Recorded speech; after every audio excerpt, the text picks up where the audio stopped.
பொங்கல் பண்டிகைக்காக மண் பானைகள் உற்பத்தியும் தீவிரமாக நடைபெற்று வருகிறது. மண்பாண்ட தொழிலில் உற்பத்தியாளர்கள் சந்தித்து வரும் பல்வேறு சிரமங்கள் குறித்து இந்த செய்தி தொகுப்பில் விரிவாக பார்க்கலாம். தமிழர்களின் பாரம்பரிய பண்டிகையான பொங்கல் விழா ஆண்டுதோறும் வெகு விமரிசையாக கொண்டாடப்பட்டு வருகிறது.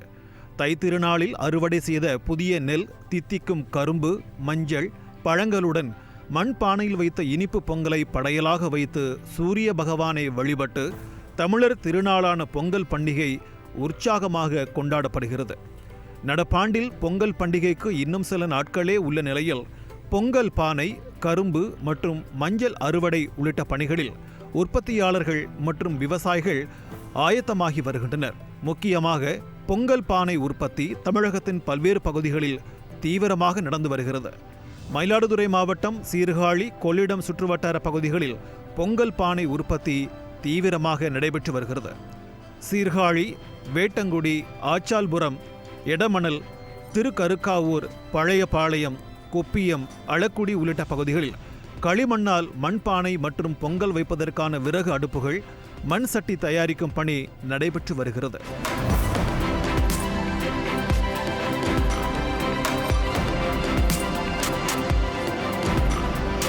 இந்த தொழிலில் தொழிலாளர்கள் பற்றாக்குறை இருப்பதாகவும் பானைகள் செய்வதற்கான மண் கிடைப்பது என்பது குதிரை கொம்பாக இருப்பதாகவும் உற்பத்தியாளர்கள் வேதனையுடன் தெரிவிக்கின்றனர்.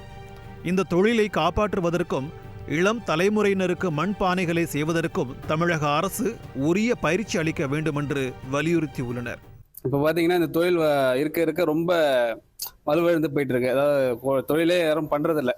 அதுக்கு நம்ம கவர்மெண்ட் அதை கொஞ்சம் என்ன பண்ணணும்னா, இந்த மாவட்டந்தோறும் இளைஞர்களுக்கு தொழிற்கூடங்கள் அமைச்சு இந்த மண்பாண்ட தொழிலை சொல்லித்தர்ற மாதிரி ஒரு தொழிற்கூடம் அமைச்சு அதை ஊக்குவிக்குமாறு கேட்டுக்கொள்கிறேன். மண்பானை தயாரிக்கிறதுக்கான உற்பத்தி பொருள்லாம் ஈஸியாக கிடைக்க மாட்டுது. அதை ஈஸியாக எல்லாருக்கும் மண்பாண்ட தொழிலுக்கு வழங்குமாறு கவர்மெண்ட் நடவடிக்கை எடுத்தால் கொஞ்சம் நல்லாயிருக்கும்.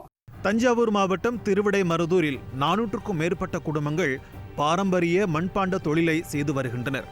அவர்கள் பொங்கல் பண்டிகைக்கு தேவைப்படும் மண் பானைகளை செய்து வருகின்றனர். ஆனால் அவர்களும் பானை செய்வதற்கான மண் கிடைக்காமல் தவித்து வருகின்றனர். கடந்த ஓராண்டுக்கும் மேலாக மண் தட்டுப்பாடு உள்ளதாகவும், வண்டல் மண் எடுக்க அனுமதி இருந்தும் அதிகாரிகளால் மண் அள்ள முடியாத நிலை உள்ளதாகவும் வேதனையுடன் தெரிவித்துள்ள தொழிலாளர்கள் தங்களது கோரிக்கைகள் மீது தமிழக அரசு உரிய நடவடிக்கை எடுக்க வேண்டும் என்றும் வலியுறுத்தியுள்ளனர். ரொம்ப கஷ்டப்பட்டுக்கிட்டு இருக்கோம். இந்த தாலுகாவில் இறந்து 420 குடும்பமும் ரொம்ப கஷ்டப்பட்டுக்கிட்டு இருக்கோம். இந்த மண் எடுக்கிறது பிரச்சனைக்கும் எங்களுக்கு மண் எடுக்க முடியாத சூழ்நிலை. அப்படி எடுத்துக்கிட்டு வந்தாலும் அரசு அதை வண்டியை பிடிக்கிறாங்க. அதுக்கு நாங்கள் வேலை செஞ்ச காசு அதுக்கு அளிக்கிறது மாதிரி எங்களுக்கு இருக்கு. அந்த வண்டியை எடுக்க முடியாத சூழ்நிலைகள் எங்களுக்கு நிறைய உருவாகிட்டு இருக்கு. அந்த மண் எடுக்கிறது எனக்கு மெயினா எங்களுக்கு அதுதாங்க பிரச்சனையே. அரசு இதில் அரசு எடுக்கலான்னு அனுமதி கொடுத்துருக்காங்க. ஆனால் அரசு அதை எடுத்துட்டு போனா மற்ற அதிகாரிகள் எங்களை மறுக்கிறாங்க. ஆண்டுக்கு ஒரு முறை பழைய பாரம்பரியத்தை விடாமல் பொங்கல் பண்டிகை கொண்டாடப்பட்டு வருகிறது. அந்த நாளில் மக்கள் மகிழ்ச்சிக்கு காரணமாக இருக்கும் மண்பாண்ட தொழிலாளர்களின் முகத்திலும் மலர்ச்சி வருவதற்கு தமிழக அரசு நடவடிக்கை எடுக்க வேண்டும் என்பதே அனைவரின் எதிர்பார்ப்பாக உள்ளது.